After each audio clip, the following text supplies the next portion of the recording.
Students, आज हम कक्षा 11वीं की हिंदी पुस्तक आरोह का काव्यखंड और पाठ 1 कबीर का पद संख्या 1 पढ़ते हैं, जिसका नाम है हम तो एक एक करी जाना।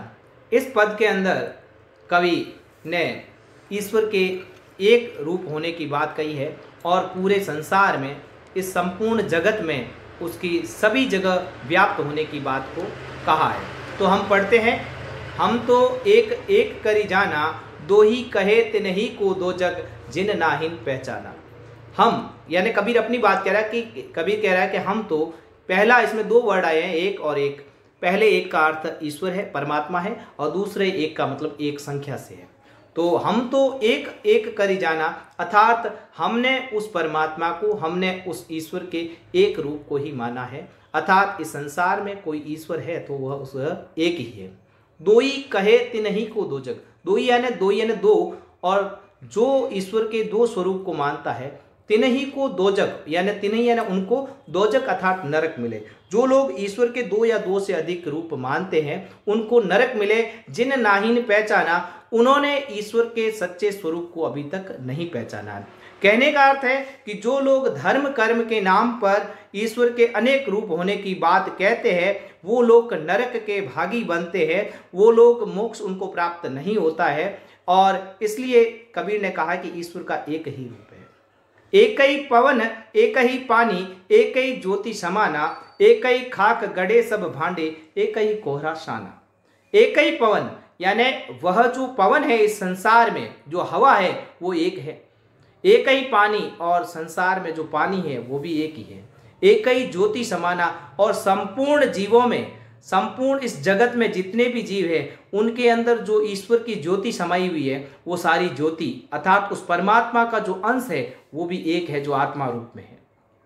एक ही खाक गड़े सब भांडे, खाक यानी मिट्टी, एक ही मिट्टी से गड़े अर्थात बनाए गए हैं सब भांडे, अर्थात ये जो हमारे शरीर रूपी जो बर्तन हैं, भांडे अर्थात बर्तन, और हमारे जो शरीर रूपी जो बर्तन है वह एक ही मिट्टी से बनाए हैं, अर्थात संसार के सभी जीव एक ही मिट्टी से बने हुए हैं।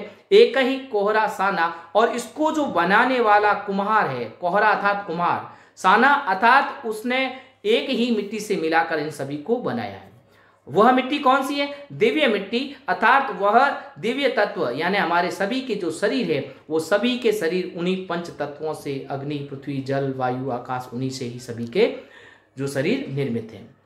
जैसे बाड़ी काष्ट ही काटे, अग्नि न काटे कोई, सब घटी अंतर तू ही व्यापक, धरे स्वरूपे सोई। जैसे बाड़ी अर्थात बढ़ई, काष्ट ही काटे, जैसे एक जो बढ़ई होता है, सुथार होता है, वो काष्ट अर्थात लकड़ी को काटता है। अग्नि ने काटे कोई, लेकिन वह उसके अंदर जो निहित है, उसके अंदर जो व्याप्त अग्नि है, यानी लकड़ी को अग्नि जला सकती है, लेकिन अग्नि का जो रूप है वो लकड़ी में पहले से मौजूद है। लेकिन बढ़ई लकड़ी को काट सकता है, उस अंदर विद्यमान आग को नहीं काट सकता। उसी प्रकार मृत्यु है, मृत्यु हमारे शरीर को नष्ट कर सकती है, लेकिन हमारे शरीर के अंदर जो परमात्मा का जो अंश है आत्मा, उसको नष्ट नहीं कर सकती। सब घटी अंतर तू ही व्यापक, इस संसार में जितने भी जीव है, घटी अर्थात हृदय में, अंतर यानी अंदर, तू ही व्यापक है ईश्वर, तू ही व्याप्त है। धरे स्वरूपे सोई, और उसने अनेक स्वरूप यानी अलग अलग विविध रूपों को धारण कर रखा है। माया देखी जगत लुबाना, काहे रे नर गरबाना, निर्भय भया कछु नहीं व्यापे, कहे कबीर दीवाना।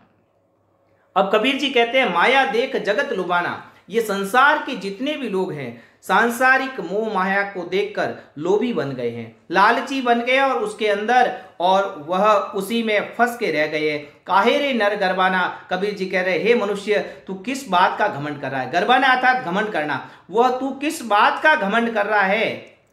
निर्भय भया कछु नहीं व्यापे, यानी कबीर जी कहता है मैं तो निर्भय हो गया हूं, मुझे किसी बात का डर नहीं है। नहीं व्यापे, व्यापे यानी प्रभावित करना, मुझे सांसारिक सुख सुविधाएं कभी प्रभावित नहीं कर पाती है, मुझे जो है मैं उसमें खुश हूं। कहे कबीर दीवाना, कबीर कहता है कि मैं तो उस ईश्वर के प्रेम में इतना पागल हो चुका हूं, दीवाना हो चुका हूं कि मुझे सांसारिक मोह माया का मेरे ऊपर कोई प्रभाव नहीं पड़ता है। इस पद के द्वारा कबीर ने एक बात बताने की कोशिश की है कि भगवान का जो रूप है, मालिक का जो रूप है संसार में, वो एक ही है। दुनिया के जितने भी धर्म के जो पुजारी है वो लोग इसको राम रहीम या अनेक रूपों में जो व्याप्त करके बैठे हैं, वो कबीर का कहना है कि वह ईश्वर एक है और वह ईश्वर जगत की हर चीज में व्याप्त है, हर चीज में मौजूद है, लेकिन उसका वह ईश्वर एक है और उसी एक रूप को हमें मानना चाहिए।